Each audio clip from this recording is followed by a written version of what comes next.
come to me and ask me, how did you improve your English?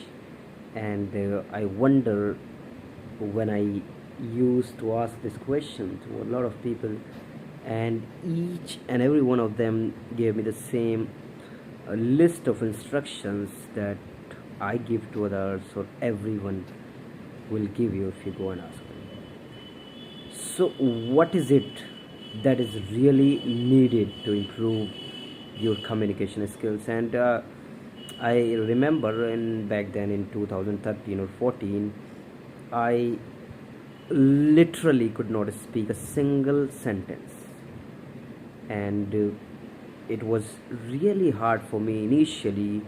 The most difficult part when it comes to speaking is to break your beliefs. I mean, when I started to speak, everyone just laughed because my pronunciation and my accent was horrible, and they were not wrong, but that's very demotivating, to laugh at someone. But if you cling on to it, if you persist, if you persevere, then there will come a day, then you will be better than ever, and you can target perfection. Never really going to be perfect. And isn't that wonderful? So, how did I do it, and how you can do it? That's the question. So I just went on. The first thing, I started to read a book. It was really a struggle because I didn't understand the language. For even a small word, a single word, I had to dig deep into my dictionary, and that too was a physical dictionary. I didn't have that smartphone with me back then. But then, if you really want something, then you don't care about the current resources or tools you have. You go whatever you have with you, and better tools are found as you go along. So my invitation is that if you really want, and if you're listening to this, that means you have a certain level of understanding already. All you need is to move forward. And what I would say here is that if you are on a level where you think you can understand everything you read or listen, and are still not able to speak confidently, or not able to speak, so what I'm about to share here is that this you can overcome. This is something that can be achieved. Why is all this hesitation and fear? There is a scientific reason behind this. You must have heard about Tony Robbins. He says the greatest force in human personality is to stay consistent with how we define ourselves.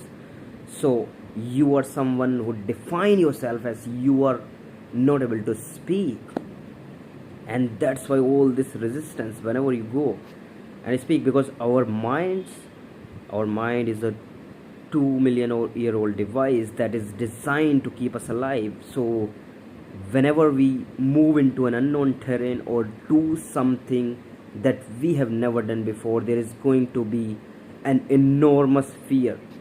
And the fear is simply because it is not a part of your identity. So that's your target. You have to identify someone who speaks, who is confident. So however, how are you going to do it? The first and foremost thing is listen a lot. And that way, AJ Hoch says that when you listen a lot, you unconsciously train your ears, and you get those sounds, how to make those sounds. And after that, just start speaking in front of a mirror or whatever. I mean, if you really ask me, I have never had the privilege to go into an institute or an organization where I can speak with people. I couldn't find anywhere. And so many of us, we plan, we take two to three friends and then we say we will speak together and practice, and that doesn't work either, because we all are on the same level and no one really pushes the other, or themselves for that matter. So the most important thing is that you make it a conscious process, and the aim has to be uh, perfection. Yes, you can aim for perfection and never really going to be perfect. That's wonderful. That sounds like a prophecy. So on whichever level you may be, and you may be feeling demotivated, or so I'm here to tell you that I'm not here to motivate you, just to let you know that if you keep doing it, it will happen. Just don't give up. Thank you so much for watching. My name is Muhammad Fahim.